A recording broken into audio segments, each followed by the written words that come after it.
Hello everyone, this is Crota giving you game 3 in the series Monchi versus Nerchio.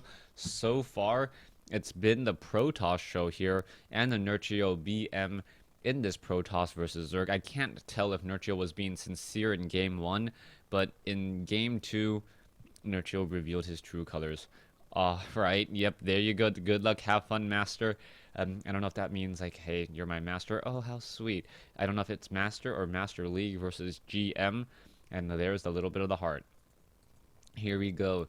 Antigua Shipyard. It is going to be forced cross spawns as we now see Nerchio spawning here as the red Zerg.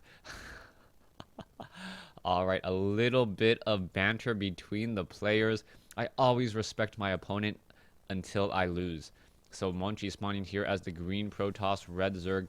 And something that was often talked about amongst the high-level players at the MSI Battlegrounds over the weekend.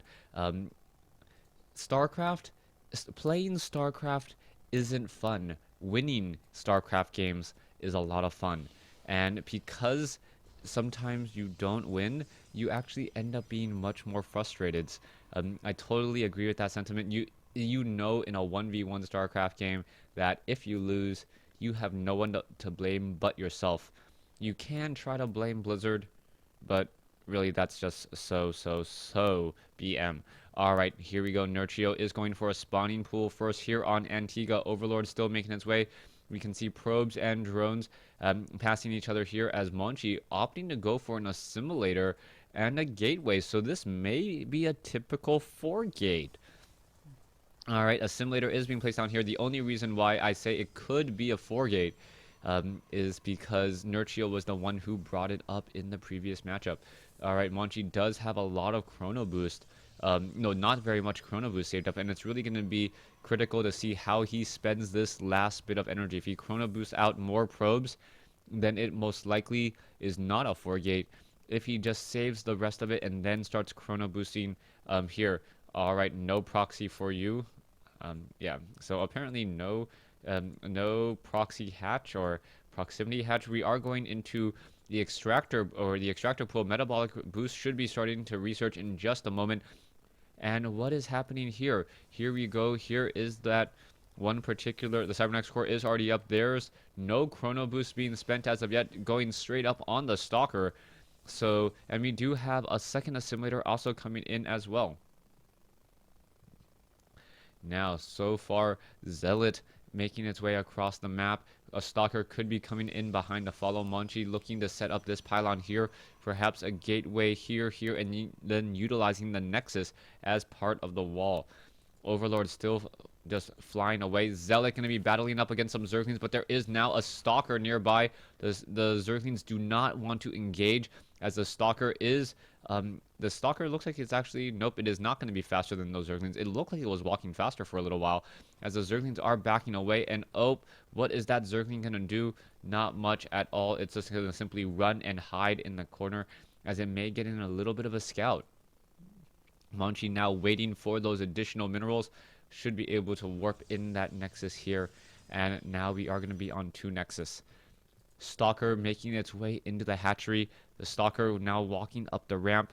And this is more of a little bit of a poke to see what is actually going down. It's not really going to reveal all too much. One Zergling. Why didn't the sentry finish off the Zergling? Alright, the Zergling apparently just gets a free scout in the base. We are going into a delayed forge here at the front door. And so far that warp gate tech is almost completed. So I like this play. It's not nearly as aggressive as say a Zerg fast expansion, trying to counter it with a forge fast expansion, but it does allow you to get warp gate tech faster. Faster warp gate tech always key, as warp gate tech does reduce the building time of all gateway units by 10 seconds. The cooldown time versus the training time from a gateway is always 10 seconds faster. So, and that is why warp gate tech is so important, and that is why pretty much Protoss players always get that warp gate tech first. Nexus is ready to go. We are going to be warping in or trading up some probes here as the Zerglings perhaps going to come in from around the corner. Hatchery about halfway completed. It is going to be 3 bases versus 3. Nerchio needs to figure out a strategy and perhaps execute it very well. You're going to see Nerchio lay down a creep tumor here and then try to connect these 3 bases. If he's able to connect these 3 bases, it is going to be very, very nice for him, as queens can transfer in between these bases very quickly. Now, we do see a creep tumor up on the high ground here. Most likely will just continue back down over here. And then all the Zerg player Nerchio needs to do is protect this area here. It protects and guards most of the entrances, the ground entrances inside the base.